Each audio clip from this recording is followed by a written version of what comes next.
point of getting stuck in the body. Like, I have this pain in the back of my left shoulder. Yes. And I've tried many, many different modalities, emotional processing, acupuncture, chiropractics, that kind of thing. And when I sit in a deep meditation and let a lot of light in, it's excruciatingly painful behind my left shoulder. All right. So I kind of see that as one of those beliefs that you said. Or May I ask you a question? Yes. Oh, thank you.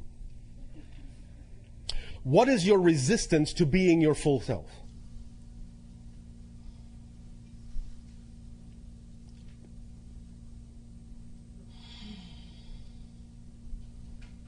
All right, I'll ask it another way. Because this often is an easier way for the human mind to wrap its mind around the idea of discovering negative beliefs. Oh, first of all, are you acting to the fullest ability you can on your highest excitement every moment? Yes. Why was there hesitation there? I mean, I have doubts that come thank in. you. Okay. So the answer is no. No. Thank you.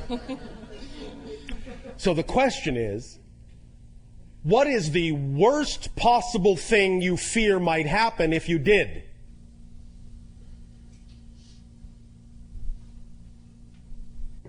Oops.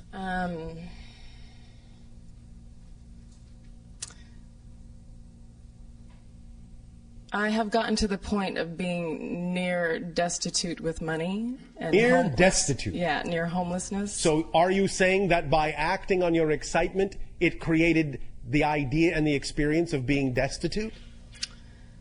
Is that what you are saying? Yes, I guess so. Do you understand that that is a fallacy? Yes. All right, explain it to us. How is it a fallacy, what you have just said? Well, acting on my highest excitement. Yes. I mean, there has to be a negative belief system in there saying yes, because that why? I don't deserve it. Because or why? like that. Because why? Yes, because why? How do you know that? Because I'm not living that reality. Because if you are actually truly in your excitement, if you're actually truly in that vibration, if you're actually truly in that state of being, that state of being does not, by definition, contain an experience of destitution. Correct. That tells you you must be relying on some other frequency to create that experience. Right. So why are you connecting the idea that excitement leads to destitution? Why are you creating that hybrid belief system? I guess because my highest excitement Yes. involve things like that cost a lot of money that I don't have in the moment. So? Do you remember our definition of abundance? Yes. What is it? Allowing. No. Oh. Do you wish us to repeat our definition of abundance? Yes, please. Are you paying attention? Yes. Are you sure? I am. Thank you. Abundance. The ability to do what you need to do when you need to do it. Period. What I need to do when I need to do it. Yes. The ability to do what you need to do when you need to do it. Sometimes that might require money, and if money is required, money will be there. If money isn't there, what does that tell you? Money may not be required to give you the ability to do what you need to do when you need to do it. Now, we understand that money is one of the valid symbols of exchange and abundance on your planet, but it isn't the only one. Many times when you have been raised to believe that money is necessary to do certain things, you actually shortchange yourself by closing the doors through which other forms of abundance might actually have brought that ability to you. Do you understand this concept? Yes. So it can be that you have a belief that says that certain things cannot be done, that you cannot experience abundance unless it comes in the form of money, when in fact you could be allowing abundance to come to you in many other forms, including money, when and where it's actually the most effortless form of abundance required for a certain thing. I have experienced that on many occasions. Yes. You know, following my excitement, whether it's walking in the woods Yes. or, you know, Yes. not taking a job, you know, when I'm Yes. scared that I need to or whatever. Yes, although you also want to pay attention to the fact that if you have belief systems that say that if you don't take the job, you will be destitute, that you will also create a self-fulfilling prophecy by not honoring that belief. You cannot simply force yourself to jump off a cliff if you actually don't believe you have a parachute. Well, I jumped off the cliff 2 years ago, Yes. and it's been a process of, you know, Yes. bit by bit getting to that place where All that right. is. Have you been having fun? Yes, actually. All right. Yes. And a lot has manifested. You know, I've been to Peru, I've been to Hawaii, right. I've been, you know, blessed with a lot of... Did you always manifest money to allow those things to occur? No. Well, what a surprise. So the question is, can you allow the belief systems, the positive belief systems that obviously work very well in certain areas of your life, to work in other areas of your life? The belief that you are dealing with is a belief that says that while in certain areas the positive belief can work, in other areas they can't. So why is that belief within you? Why are you making a differentiation in certain areas of your life where the mechanism that works just fine in one area doesn't work in another? Why the differentiation? How are you defining those areas to be so different from the areas in which the belief works just fine? I guess... That's what you need to explore, is what we are saying. Okay, great. You're making a difference where no difference needs to be made. I see. And that's the belief you have to find. I've got it, yeah. Make sense? Yes. So Does that help you? That has to do with this pain behind my shoulder that won't A lot of it, budge. yes. Okay. You're giving yourself, in a sense, a pain in the neck. Yeah. Okay. All pain is resistance to the natural self. Right. You follow? Yes, I do. All right. You have created a restriction upon yourself, a limitation upon yourself, and thus you are not attracting the idea of the relaxation and release of that energy because you are not flowing it. You are letting it build up, and in that sense, by restricting a build-up, it's going to become more and more and more painful. That's why when you meditate, it amplifies the pain because the meditation is putting you more in touch with it, but you're not still finding out the belief system that's not allowing you to flow your energy into certain areas of your life because of the belief system and the definition you have of those areas that makes them seem so different than other areas that work flawlessly. So when you find out why you are defining those areas as different and how you are defining them to be different, then your energy can flow in those areas now that you know that they don't have to be different, and the restriction will relax and the pain will ease, and you will attract things into your reality that will also help you alleviate the pain. Okay. Does that help you? Yes, very much. Thank you. Thank you.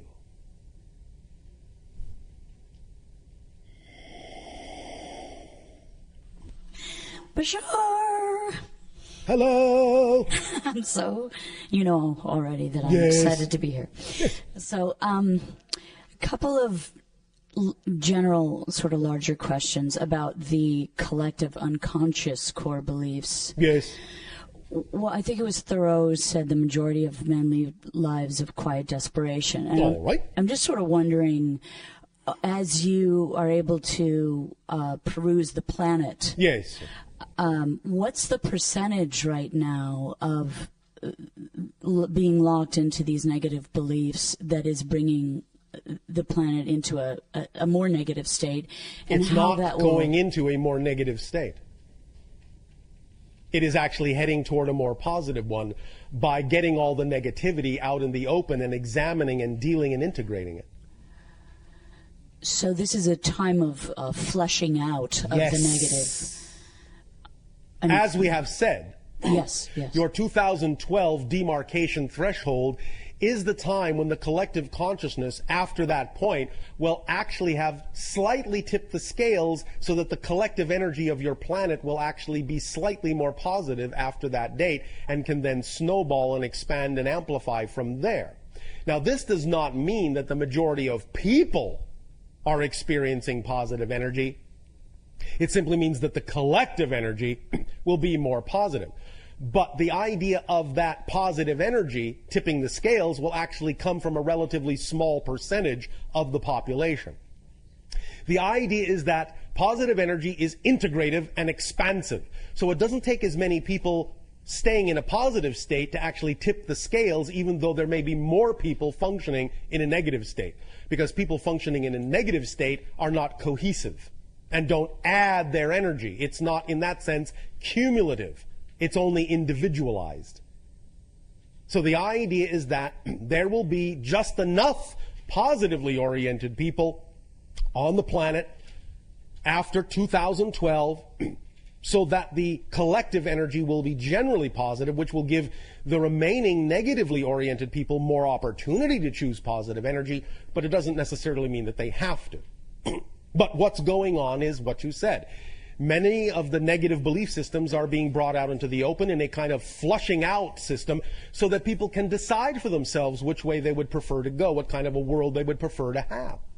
Sure. So obviously, microcosmically, that's what's happening as well. This is our period of cleansing internally. Yes. Yes. Okay. Thank you so much. Or at least your period of opportunity to cleanse. Whether you actually take the action to cleanse is still left up to each individual. Right. So may I ask another? That was a question. Whoops. Okay, so I just went through a Millionaire Mind intensive from 9 in the morning to 11 at night for the last 2 days and decided I'm here for the third day. Oh, all right. I'm wondering, yeah, that was quite an experience. Yes. I'm wondering, is there a collective unconscious belief about money that is in the act of change? Well, obviously there is. Yes, obviously there is. Otherwise, the banks wouldn't be folding. But yes. How can we align ourselves with a more positive core belief about money to assist all of us towards more abundance right now in this place where we are collectively? Eventually, the idea of your system of exchange will actually be based on the idea of what people themselves bring to the party, as opposed to an arbitrary medium. Right. So it's a more individual application of our gifts and talents is what we should focus on. Is that correct? The thing to focus on always is to follow your joy, and if your joy brings you to the creation of a new system that can be put in place when the old one crumbles or before the old one crumbles, you will slowly replace the systems that way.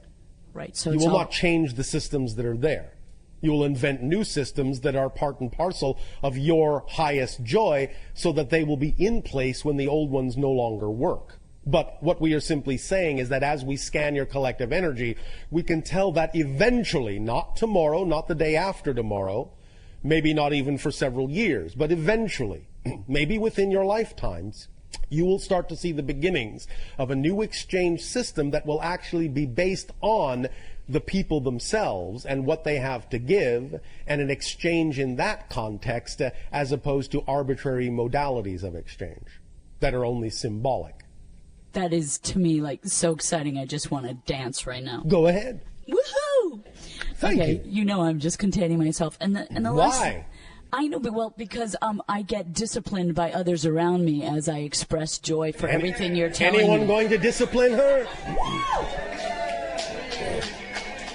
I'm just always so, I can't believe how people sit down and take this information when, it's really just an amazing process that is about our liberation. And at the same time, obviously, it is within your belief system to believe that people can take the information sitting down, since obviously you are creating in your reality a bunch of people around you sitting down. Not my choice, but... not your personal choice. Right. But obviously you are willing to allow other people to interpret this information in their own way. Sure, of course. Thank you. Of course. So the one last question, if I may... May she? Yes. Did you need permission? Yeah, because I don't want to steal anyone else's time. It is all well and good to be considerate. Nevertheless, you already knew that you could ask another question. Thank you. Thank you. Okay, now I'm getting emotional. all right. So... You talk about that moment, which is, I think it's kind of like the crux of the paradox, where yes. you're smack dab in the very center, looking at smack dab. Yes, you're looking at the no choice, and so the conclusion is, I don't want to survive. Yes, in the negative belief. Yes, deep in the core of the negative structure there. Yes.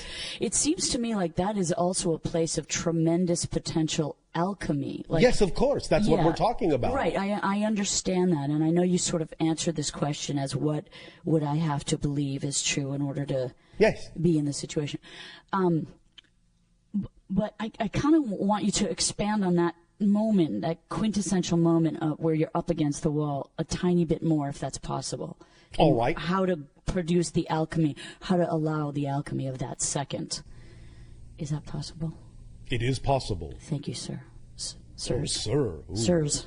Oh, all right, ma'am. Madams. Yes. Again, this can be done in many ways. It depends upon the individual. It depends upon the belief system structure as to what methodology might work best for that individual. However, one way is again to recognize the power of paradox in the following way. In any event where you are feeling like you have no choice at all, it may be helpful to recognize that the only way it is possible to actually have the experience that you have no choice at all is to actually be free to choose anything. So free to choose anything that you can even choose the experience of having no choice at all.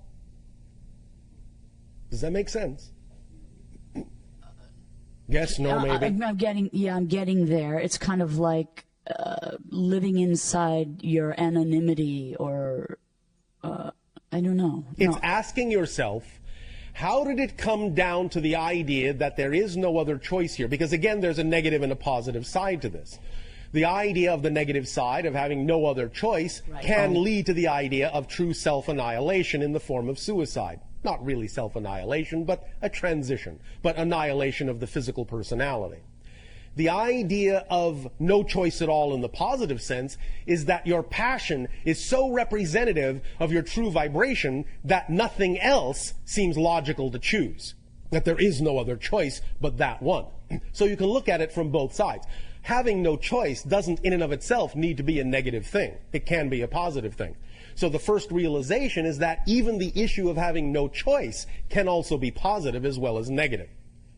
That can lead to the realization that if you are able, if you're capable of actually arriving at an experience where it seems like you have no choice at all in the negative sense, that the only way you could possibly be having that experience is if you had been given the choice to have that experience, which means you have other choices. Right, you have all choice, right? Yes. So that fine line is walking. It seems to me it's the same line, the line of no choice and all choice. You're as close. Let me put it another way. Let me put it in terms that might be considered somewhat scientific on your planet, using the vernacular, using the example that is referred to as entropy. The idea that your scientists have expressed is that when all things, shall we say, in the universe, in creation, give off their energy, give off all their energy, when everything breaks down so that there is no more exchange, no more difference between anything, when it's all homogeneous and no more energy exchange exists, no more action can occur, if you actually look at that state from another point of view, you will realize that once complete and total entropy and non-action has been achieved, everything is equal. There is no way to tell anything apart from anything else. Then in that state of being, anything goes. Which means that it can actually start to recrystallize. It can actually start to reclump. It can actually start to redifferentiate. So from absolute entropy can actually come the seed of a new creation, the seed of a new Big Bang, so to speak. Because once you arrive at a place where everything is absolutely equalized, then anything can happen, because space and time, you don't know what direction anything is going in at all. It's all the same. So it might as well be going in any direction you prefer it to go in. And thus, by having that very thought, it brings everything into action following that thought, because that thought now is all there is for anything to take its cue from. Does that make sense? Yes. So when you arrive at the idea of having no choice, it's very similar to the idea of everything being equal, of not seeing any other direction to go in, because there is simply no other action to take. And when there is no action to take in any direction at all, then you can actually take any action you wish, because when there is no action to take, all the rules are gone. Everything is gone. There are no more limitations at all, whatsoever. So you can do anything from that point. So having no choice, paradoxically, means you have every choice. Because once you have no choice, there are no rules, there are no limitations. Is that why I personally straddle that line so much? Because I'm seeking this tremendous liberation? You are doing that particular balancing act as a exploration of a theme. Yes. Okay. Does that help you? Yes. When will it be over? Never. Why would you want it to be over? Does that mean that you are not allowing yourself to define this experience in a positive way? Because all you're actually asking is the question, when will I choose to have the experience in a positive way? When will I choose to define it in a positive way? Because when I define it in a positive way, I'll never want it to end. Yes, to live more in the infinity. Instead of walking on the line between the two. Yes. I would, is there a way to walking jump on off? The line between the two is experiencing the balance of infinity, if you define it that way. See, what we are saying is you can define it however you wish. Right. And that's what's going to determine how you're experiencing what it is you are creating. So I'm just seeing it as a negative instead of... And so you're experiencing it in a negative way. Everything is fundamentally neutral. It doesn't have built-in meaning. Right. Walking the line between the two doesn't mean anything. You decide what it means, and when you decide what it means, the meaning you give it determines the effect you experience from it. It's as simple as that. Life is meaningless. It doesn't have built-in meaning. You give it meaning. Right. Make sense? Yes. So when will you define this experience in a positive way so that you can start experiencing it in a positive way? When? I'm asking the same question. Is the key... Is the answer now? If you give it to me. The answer is now if you want it. I want it. But I can't give it to you if you won't take it. I will take it gladly. Then why will you take it from me and not from yourself? I get confused about finding my way to it. I think There is no way to find. Right. Maybe that's part of the difficulty, is that you have created a definition that says there is some kind of intricate path or search that must be done in order to find it, instead of recognizing that it's simply right here and right now. What do you think? So I'm good to go, is what you're saying. You are good to go if you believe you're good to go. Right. But don't take my word for it. Take your word for it. Again, I remind you all of a little secret. When you speak to us, you are speaking to your higher self, but allowing us to disguise your higher self in our personality template. But you're speaking to your higher self. So when we say, yes, you have it, go, you're telling yourself that. You understand? Yes. Now, are you willing to trust yourself? Big hesitation. Here, wait, let me... She doesn't have to say yes. She can say no. That's the sound of my fingertips on the notepad, just trying to figure out whether I can trust myself. All right. Why wouldn't you trust your higher self? Has your higher self ever led you to a place that you couldn't trust, that you didn't enjoy? No, my higher self is really fantastic. Then who is leading you to places you don't enjoy? That other one. Yes, that physical persona that is full of negative beliefs. Yes. And so wow. if your physical persona full of negative beliefs is leading you to places you don't enjoy, why do you keep following it? I don't know. Yes, you do. I do? Yes. You obviously have a belief that says you must follow it. So find out what that belief is, and when you identify that belief, you won't follow it to those places anymore. Right. I know what you said is true. Well, then. But I don't know what it is. But you will when you discover, when you explore, when you investigate what you would have to believe is true in order to be motivated to follow your negative beliefs to a place of discomfort. Right. You still have to do that exploration and find out what that belief is that you've attached to your motivational mechanism that motivates you to follow your negative self. I was under the belief that that's all I'm doing is that work, but I'm not. You can learn what you need to learn in any way you wish to. The idea of, shall we say, believing in karma is the realization that karma is self-imposed. Thus, then, once you understand karma is self-imposed, you have no karma anymore. So if you realize that you are simply imposing this methodology on yourself, and realize that there are other ways in which you could learn the same lessons, by all means, choose other ways. Yes? Yes. Thank you. Thank you very much, and everyone, too. You are welcome. Thank you, Bashar. For these brief moments before your nutritional break, all of you become very relaxed.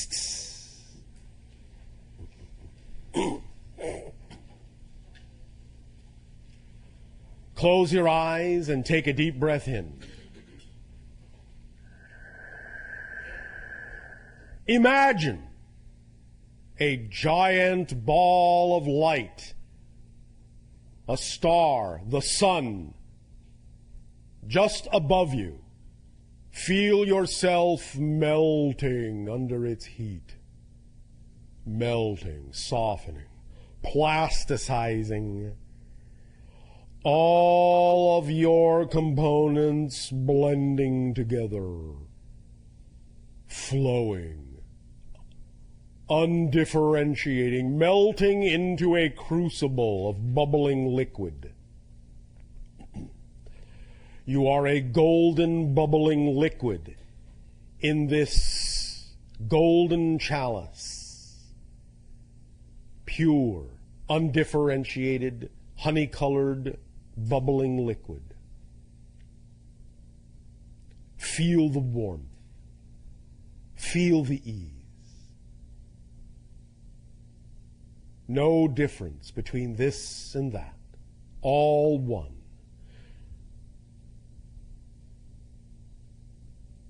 Bubbling, bubbling, bubbling. Feel the sun recede. Feel yourself crystallizing, differentiating, new pathways, new crystals, becoming ice, freezing into a pattern that still contains that same relaxed, undifferentiated knowingness, even while you create differentiation within your pattern. But every crystal is imbued with the same knowledge, the same understanding that all have access to the same energy. All are one, and the one is all.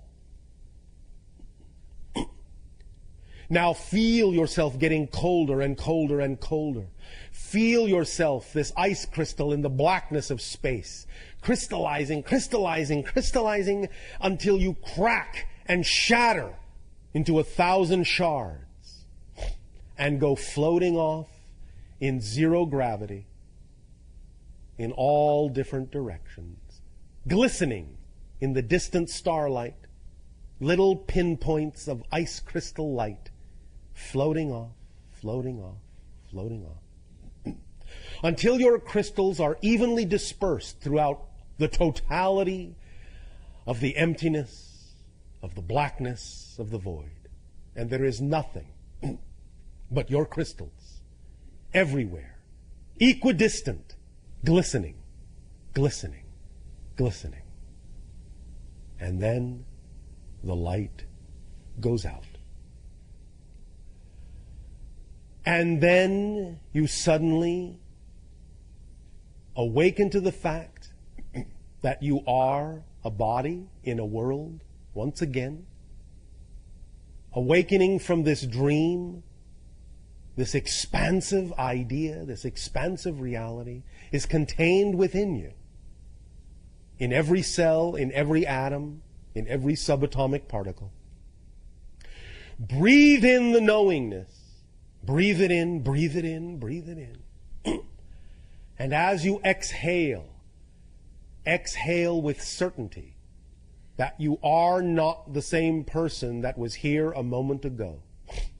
This is a new reality, a new person in a new reality. And as you shift moment to moment, new realities are created every moment. And it is always your choice to draw from that certainty, that knowingness, that interconnectedness of all things to create whatever reality you prefer, whatever belief you wish. Breathe it in. Moment to moment. Every breath is a new universe, a new reality, moment to moment. Recognize the difference. Create the difference between the realities. The more degree of difference you design, the more you will know that you are changing your reality every moment. The only reason you don't know that now is because every reality you create is so similar to the last one. The more difference you allow in each new reality, the more you will know and experience the truth that manifestation is instantaneous, that creation of new realities is immediate, and always has been, and always will be. But you will be able to see that, you will be able to make that experience and that instantaneity visible by creating a greater degree of difference with each new reality creation that comes with every moment. Be free to be you. You will attract what you need. Take a deep breath in. Hold it. Hold it. Hold it. And blow it out.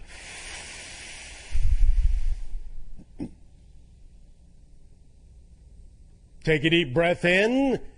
Hold it. Hold it. Hold it. And blow it out. And one more time. Take a deep breath in and hold it, hold it, hold it, hold it.